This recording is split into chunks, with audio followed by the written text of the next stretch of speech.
గాణగాపురం దత్తాత్రేయ స్వామి. గాణగాపురం ఎక్కడ ఉంది? దాని విశిష్టత ఏంటి?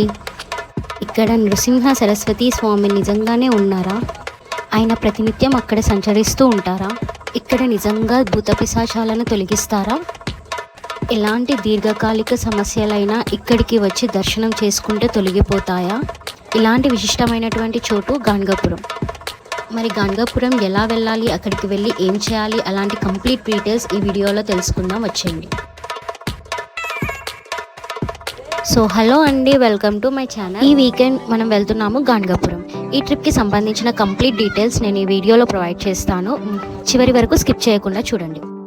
అలాగే మన వీడియో ఎవరైనా ఫస్ట్ టైం చూస్తున్నట్లయితే ప్లీజ్ సబ్స్క్రైబ్ చేసుకోండి. హైదరాబాద్ నుండి గాణగాపురం దాదాపు 255 కిలోమీటర్స్ ఉంటుంది. ఇక్కడికి వెళ్ళడానికి మనకి బస్ అండ్ ట్రైన్ ట్రాన్స్పోర్ట్ అవైలబుల్గా ఉంటాయి. కుదిరిన వాళ్ళు ఓన్ ట్రాన్స్పోర్ట్లో వెళ్ళొచ్చు. సో బస్సులో వెళ్ళాలి అనుకున్న వాళ్ళు హైదరాబాద్ నుండి కలబురాగి 3.5 hours జర్నీ ఉంటుంది. అక్కడ నుండి గాణగాపురానికి నెంబర్ ఆఫ్ బస్సెస్ అవైలబుల్గా ఉంటాయి. హాఫ్ అన్ అవర్ డిస్టెన్స్లో వెళ్ళొచ్చు. So complete 4 to 5 hours journey from Hyderabad to Ganagapur. Bus stop దగ్గరలోనే మనకి రూమ్స్ కూడా అవైలబుల్గా ఉంటాయి. AC and non AC rooms from 800 to 2000. మనకి టెంపుల్ కూడా బస్ స్టాప్ నుండి వాకబుల్ డిస్టెన్స్లోనే ఉంటుందండి. సో మనం ఫైనల్గా గాణగాపూర్ దత్తాత్రేయ స్వామి టెంపుల్కి రీచ్ అయిపోయాం. గాణగాపురంలో దత్తాత్రేయ 2వ అవతారం అయినటువంటి నృసింహ సరస్వతి వారు కొలువై ఉన్నారు. త్రిమూర్తులైనటువంటి బ్రహ్మ, విష్ణు, మహేశ్వరుల యొక్క రూపం దత్తాత్రేయ స్వామి. కలియుగంలో ధరించినటువంటి 5 అవతారాల్లో 2వ అవతారం నృసింహ సరస్వతి స్వామి. మిగతా 4 అవతారాలకు సంబంధించిన వీడియో కూడా మీ ముందుకి త్వరలోనే తీసుకువస్తాను. ప్లీజ్ సబ్స్క్రైబ్ చేసుకోండి. నరహరి అను గురు మహర్షి 1378వ సంవత్సరంలో మహారాష్ట్రలోని కారంజలాట్ నగరంలో జన్మించారు. మాధవ శర్మ మరియు అంబా భవానీకి జన్మించారు. గురుదేవులు నరహరి 7 సంవత్సరాల వరకు ఒక్క మాట కూడా మాట్లాడలేదట. కానీ వేదాలను తడబడకుండా చెప్పారట. చిన్న వయసులోనే దేశాటనకు బయలుదేరారు. ముందుగా కాశీకి వెళ్ళి అక్కడ శంకరాచార్యుల్ని కలిసి గురు ఆశీస్సులను పొందారు. తదుపరి శ్రీకృష్ణ నృసింహ స్వామి వారి ఆశీస్సులను పొందారు. అక్కడ నుండి కర్ణాటకలోని భీమా మరియు అమరజ సంగం తీరాన కొలువై ఉన్నారు. ఈ సంగమంలో భక్తులు స్నానమాచరించి దీపారాధన చేస్తారు.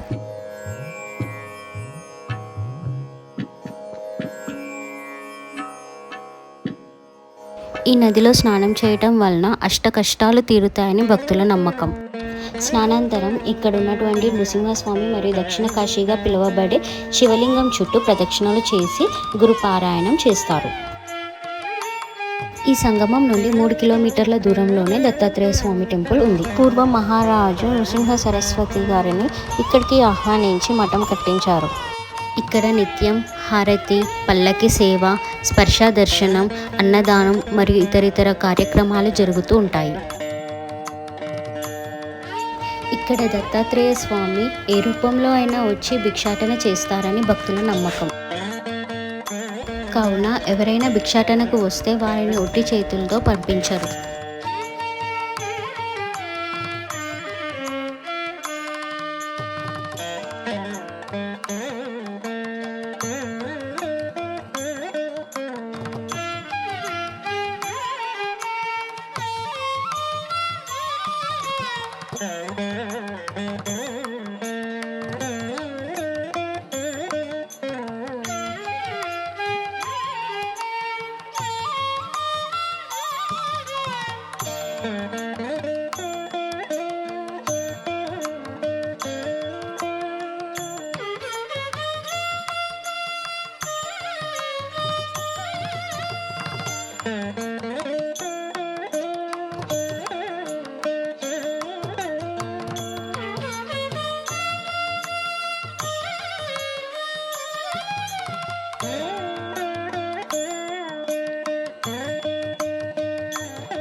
ప్రతి మనిషికి తన జీవిత కాలంలో 8 రకాల సమస్యలు ఉంటాయి. అందుకే అష్ట కష్టాలు అని అంటారు. సమస్య ఏదైనా కానీ సంకల్పంతో స్వామివారి పాదకలను దర్శించుకొని ఇక్కడ గురుపారాయణం చేస్తే 41 రోజులకి ఆ సమస్య నెరవేరుతుందని భక్తుల నమ్మకం.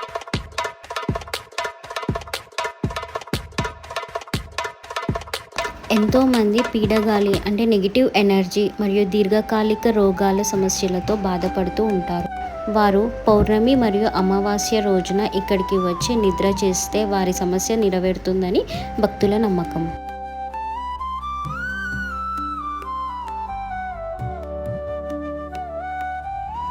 సో మేము ఎర్లీ మార్నింగ్ 5 వరకు సంగమం దగ్గరికి రీచ్ అయిపోయాము.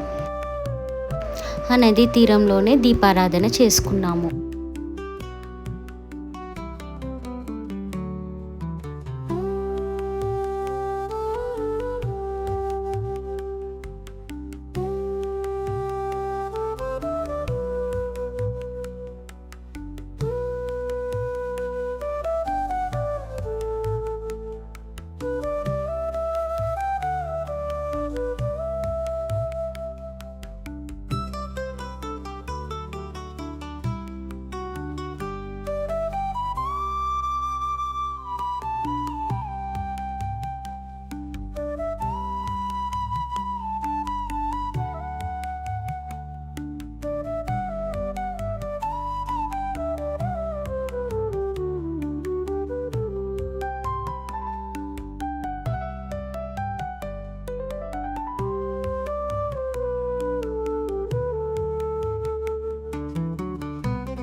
సో చూసారు కదా గాన్గాపూర్ దత్తాత్రేయ స్వామి టెంపుల్ మరియు హిస్టరీ.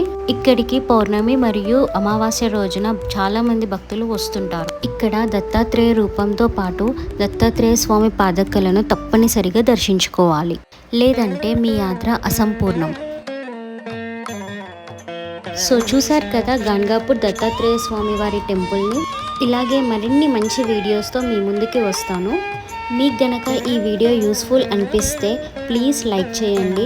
అలాగే ఏమైనా డౌట్స్ ఉంటే కమెంట్ చేయండి. నా వీడియోస్ మీ వరకు రావాలంటే ప్లీజ్ సబ్స్క్రైబ్ చేయండి.